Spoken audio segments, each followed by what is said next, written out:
নমস্কার শিক্ষার্থীরা, তোমরা কেমন আছো? আশা করি তোমরা সবাই ভালো আছো। আজকে আমি মাধ্যমিক পরীক্ষার্থীদের জন্য একটা নতুন ভিডিও নিয়ে চলে এসেছি।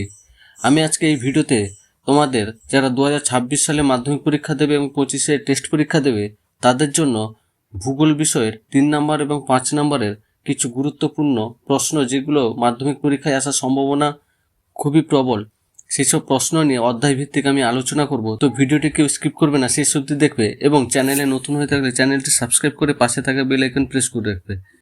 প্রথমে প্রাকৃতিক ভূগোল থেকে 1 নম্বর অধ্যায় বহির্জাত প্রক্রিয়া ও তাদের দ্বারা সৃষ্ট ভূমিরূপ থেকে নদীর কাজ ও ভূমিরূপ, এই অধ্যায় থেকে যে প্রশ্নগুলো আসার সম্ভাবনা খুবই বেশি সেগুলো হচ্ছে নদীর ক্ষয়, বহন ও সঞ্চয় কাজের প্রধান প্রক্রিয়াগুলি, নদীর ক্ষয়কাজের ফলে সৃষ্ট 3টি ভূমিরূপ চিত্রসহ বর্ণনা করো, যেমন গিরিখাত, ক্যানিয়ন ও জলপ্রপাত।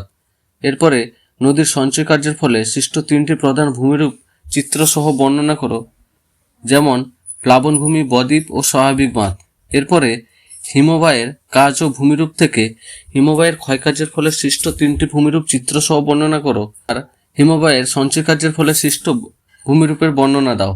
এরপরে বায়ুর কাজ ও ভূমিরূপ থেকে যে প্রশ্নগুলো আসার সম্ভাবনা খুবই বেশি সেগুলো হচ্ছে বায়ুর ক্ষয়কার্যের ফলে সৃষ্ট 3টি ভূমিরূপ চিত্রসহ বর্ণনা করো, যেমন ইয়ারদাং, জিউগেন, ইনসেলবার্গ।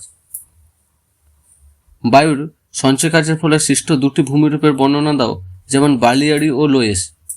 এরপর এই অধ্যায় থেকে যে গুরুত্বপূর্ণ পার্থক্যগুলো আসার সম্ভাবনা বেশি সেগুলো হচ্ছে নদী উপত্যকা ও হিমবাহ উপত্যকা, যা ভি ও ইউ আকৃতির উপত্যকা নামেও পরিচিত। বালিয়াড়ি ও বারখান পার্থক্য, রসের মতানে ও ড্রামলিন। কয়েকটা সংজ্ঞা দেখে রাখবে, সেগুলো হচ্ছে ষষ্ঠ ঘাতের সূত্র, বাজাদা, মন্থকূপ, পলল শঙ্কু, হিমরেখা ও ফিওর্ড।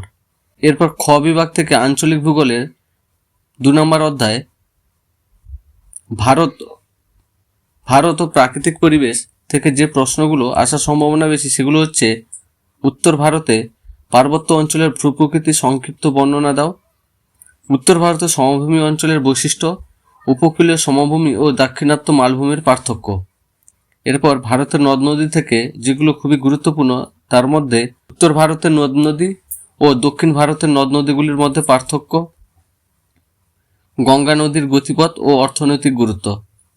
এরপর ভারতের জলবায়ু, ভারতের জলবায়ুতে মৌসুমী বায়ুর প্রভাব বা গুরুত্ব, ভারতীয় জলবায়ু নিয়ন্ত্রক সমূহ, পশ্চিমী ঝঞ্ঝা।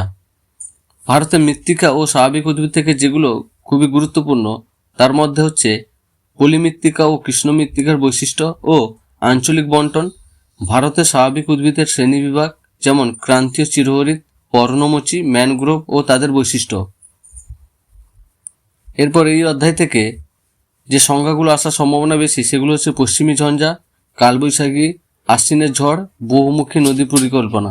এরপর 3 নম্বর অধ্যায় আঞ্চলিক ভূগোলের অর্থনৈতিক পরিবেশ থেকে ভারতের কৃষি, এই অধ্যায় থেকে যে প্রশ্নগুলো আসার সম্ভাবনা বেশি সেগুলো হচ্ছে ধান, গম, কার্পাস এবং চা বা কফি উৎপাদনের অনুকূল পরিবেশ, খারিফ শস্য ও রবি শস্যের পার্থক্য, ভারতের কৃষির সমস্যা ও সমাধানের উপায়। এরপর ভারতের শিল্প থেকে যে প্রশ্নগুলো আসতে পারে সেগুলো হচ্ছে পূর্ব ভারতের লোহা ও ইস্পাত শিল্পে গড়ে ওঠার কারণ, কার্পাস বয়ন শিল্প ও পেট্রো রাসায়ন শিল্পের স্থানীয়করণের কারণ, ভারতের শিল্প উন্নয়নে সরকারি উদ্যোগ। এরপর ভারতের খনিজ সম্পদ, কয়লা ও খনিজ তেলের বন্টন ও অর্থনৈতিক গুরুত্ব, চিরাচরিত ও অচিরাচরিত শক্তির উৎস বা পার্থক্য দেখে রাখবে। এরপর জনসংখ্যা ও পরিবহন থেকে যে প্রশ্নগুলো আসতে পারে সেগুলো হচ্ছে ভারতের জনসংখ্যার অসম বন্টনের কারণ, ভারতের দ্রুত সড়ক পথ ও রেলপথের গুরুত্ব। তো ভিডিওটি তোমাদের কেমন লাগছে অবশ্যই কমেন্ট করবে, আর চ্যানেলে নতুন হয়ে থাকলে চ্যানেলটি সাবস্ক্রাইব করে পাশে থাকা বেল আইকন প্রেস করে রাখবে, যাতে এরকম ইনফরমেটিভ এবং সাজেস্টিভ ভিডিও পোস্ট করার সাথে সাথে সর্বপ্রথম তোমাদের কাছে নোটিফিকেশনটি পৌঁছায়। আর ভিডিওটি বেশি বেশি করে শেয়ার করে দাও। এই অধ্যায় থেকে কিছু সংজ্ঞা দেখে রাখবে, সেগুলো হচ্ছে সোনালী চতুর্ভুজ, পণ্য সূচক, জনঘনত্ব ও তথ্য প্রযুক্তি শিল্প। এরপর গ বিভাগের উপগ্রহ চিত্র ও ভূবৈচিত্র্য সূচক মানচিত্র থেকে যে প্রশ্নগুলো আসতে পারে তার মধ্যে হচ্ছে ভূবৈচিত্র্য সূচক মানচিত্র বৈশিষ্ট্য, স্কেল ও গ্রিড ব্যবস্থা গুরুত্ব। তারপর উপগ্রহ চিত্র থেকে যেগুলো আসার সম্ভাবনা বেশি তার মধ্যে উপগ্রহ চিত্রের প্রধান বৈশিষ্ট্যগুলি লেখো, জিআইএস এবং জিপিএস এর ব্যবহার বা গুরুত্ব লেখো, এই অধ্যায়ের কিছু গুরুত্বপূর্ণ পার্থক্য সেগুলো হচ্ছে ভূবৈচিত্র্য সূচক মানচিত্র ও উপগ্রহ চিত্রের পার্থক্য, দূর সংবেদন, সেন্সর, ফলস কালার কম্পোজিট এর পার্থক্য দেখে রাখবে। তো এই ছিল আজকের খুবই গুরুত্বপূর্ণ অধ্যায় ভিত্তিক সাজেশন দিলাম। এর সাথে সাথে তোমরা যে প্রশ্নগুলো আরো দেখে রাখবে সেগুলো হচ্ছে গিয়ে 5 নম্বরের কিছু প্রশ্ন যেগুলো আসার সম্ভাবনা খুবই বেশি।